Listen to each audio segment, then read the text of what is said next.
Last Chirp, gate 4, just throwing a head around momentarily, settles in, and they on their journey. Last Chirp, green and white silks began well. Portalina Waltzes on the outside, the blue silks, the big white blazers right there in second. Red sleeves and cap, diamond in the sky at the fence is racing away third. The move to the 800 metre zone, pound sterling's 3 around. Rio with the blinkers on, Rain de la Mine's on the outside, gold sleeves and cap. Sovereign Magic a red cap, Princess Analia, there's only 5 lengths in it.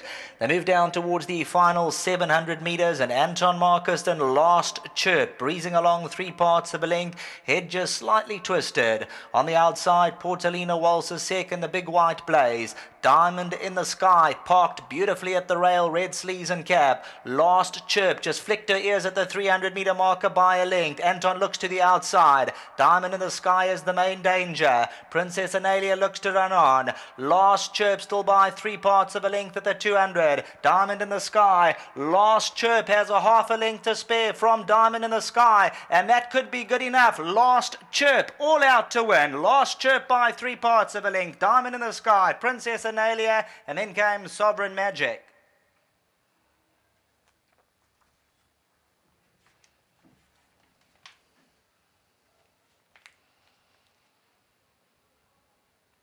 Turning for home, Last Chirp, you'd have noticed just swishing those ears, not quite sure of her surroundings. That's the tongue tie on number 1, Last Chirp. And Anton Marcus, you could see, just looked to the outside to see if there was anything there. He always had that game plan to drift her towards the outside, the daughter of Announce, and she kept up the momentum. Well done to the St. John Grey stable. Of course, she beat Maleficent 3 runs back. She was second to Portalina Waltz. Diamond in the Sky moved up the danger, and just looking for company, continued to drift towards the outside. Princess Analia, and then came Sovereign Magic. The original favourite, Last Chirp, wins, opened up around 8 to 10, drifted out to 2 Rand 60. 2 Rand 60, Last Chirp. Anton Marcus for St. John Grey, bred by the Greystone stud. You'll see Diamond in the Sky running into the left-handed stick. She's just going along. There are 2-year-olds, and she's looking for the company, but Anton Marcus extricates more out of Last Chirp, and she'll now become a 3-time winner. Diamond in the Sky will come out second best, and then Princess Analia, but it's all about number 1, Last Chirp, and she'll have just that, the final say. St. John Grey, back to the studio. Breeders' Day, and the first race was the backward start KwaZulu-Natal Breeders Fillies Juvenile Plate, and this was a non-black type race, and joining us for the winning presentation is Keith Russen on behalf of Backward Stud. Well done, Keith. Thanks for coming down and assisting us with the winning presentation. Congratulations to St. John Grey and his team, and of course, jockey Anton Marcus. And Anton, nice start to the day. It is. Firstly, let me say thank you to the breeders. It's a wonderful initiative, and it's just an opportunity to ride for decent stakes. This horse came into the race with some pretty decent form, considering Maleficent's win the other day in the Devonair Stakes. She did. This was actually the first ride that I called for today. Sure. So a big thank you and well done to St. John as well, these. I saw you travelling oh so well turning to the straight. You were just looking for a good posse down the straight? Yeah, she was a juvenile, so I try to keep her away from the going on the inside, you know, and it worked out well for me. Nice start to the day, as I mentioned. What about the balance of your rides, Anton? He's obviously competitive. Juvenile in the next time in the dark as well. We really and truly don't know what to expect. He's very erratic. That's a comment we gave first time out. I'm going to give you exactly the same comment. Hopefully he handles the turn, but he's probably a horse more for the future. It wouldn't shock us if he won today, but I think as he learns how to race, he'll get better. Lala, if she brings her turf form to the poly, she may very well be the horse to beat. But if you notice that her form is definitely superior on the turf. And Rabada obviously is very, very well, but it's a mammoth task at those weights, these. Yeah, just to turn around a horse like Malak and Maluk, I think it's 7 kgs. Yeah, look, I mean, if you want to be analytical, I think No Worries might have him, Intergalactic, even the top weight might have him, you know. But he's very well, and he's a smart horse.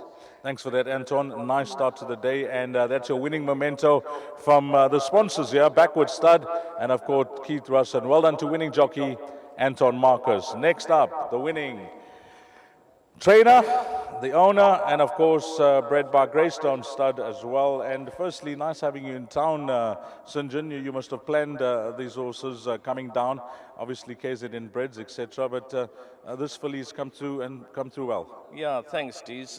Obviously, you know, Anton phoned, I think, within an hour of the noms going down. So He was very quick to point out the Millicent form, and you know, I also had her in that £1,000,000 race next week, but unfortunately she drew in the bush. Yes. So I've been here, I've done that before. I'm not doing it again. So I brought her to this race rather. She drew well here. These horses, obviously, they have to do the traveling. When did they come down? They came down yesterday, all travelled very well. You're obviously going to ask me what I think of the other two. Yeoman, look, it's a second start after about 7 or 8 months off, so there's always a question mark over that, but he's well, and I think he's probably back to where he was before he had this break, when he won those races up in Zim. And then that filly in the last, yeah, that's a tough one. That's a tough one. I think if the pace isn't right and Terry's horse dictates the pace again, I think that's going to be difficult to beat. Nice having you in town. Thank you for supporting this Breeders' Race Day, bringing your horses down, and well done here, St. John. Yeah, well, true to the form, I'm going to have the last chirp. Thanks to the stable and also to Bayshore Barn, who broke all these horses in. And yeah, she looks as though she's quite decent, so let's hope she can go forward from here.